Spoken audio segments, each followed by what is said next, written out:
Hey hello hi guys ఇవాళ వీడియోలో మనం బేజా ఫ్రై అనేది ఏ విధానంగా చేసుకోవాలో చూద్దాము. సో ఈ ఎంతో టేస్టీగా ఉండే బేజా ఫ్రైకి మొదటిగా హాట్ వాటర్ బ్రెయిన్ వేసుకుని పసుపు వేసుకుని బాయిల్ చేసుకోవాలి. అలాగే మనము ఒక పెద్ద సైజు ఆనియన్ అండ్ పచ్చిమిర్చి అనేది తీసుకొని దాన్ని నీట్గా కట్ చేసుకోవాలి. సో సన్నగా కట్ చేసుకోవడం వల్ల ఏంటి అంటే టేస్ట్ చాలా బాగుంటుంది, అది మంచిగా బాయిల్ చేసుకుంటాం కాబట్టి. సో మొదటిగా ఆయిల్లో మనం ఆనియన్ ఇంకా పచ్చిమిర్చి వేసుకొని నీట్గా ఫ్రై చేసుకోవాల్సి ఉంటుందండి. ఇలా వీడియోలో చూస్తున్న విధానంగా మీరు మిక్స్ చేసుకోవాలి. అలాగే తొందరగా ఆనియన్ బాయిల్ అవ్వడం కోసం నేను మొదటిగానే సాల్ట్ అనేది వేశాను.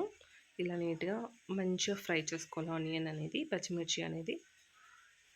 ఇలా మనం నీట్గా ఫ్రై చేసుకున్నాక ఇక్కడ మనకి బ్రెయిన్ అనేది బాయిల్ అవుతుంది కాబట్టి దాన్ని నీట్గా బాయిల్ అయిన తర్వాత దాని లేయర్స్ అన్నీ తీసేసి నీట్గా కట్ చేసుకోవాలి, నేను వీడియోలో చూపించే విధానంగా.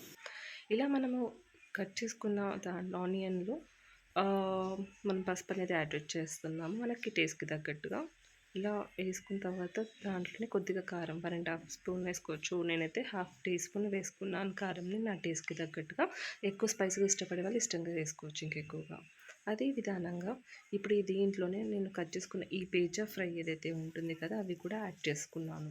ఇలా యాడ్ చేసుకున్న ఈ బేజా ఫ్రైలో నీట్గా కొంచెం అంతా ఫ్రై చేసుకొని మిక్స్ చేసుకొని దాన్ని కొంచెం ఫ్రై అయిన తర్వాత దాంట్లో లాస్ట్లోనే పెప్పర్ అనేది యాడ్ చేశాను టేస్ట్ కోసం.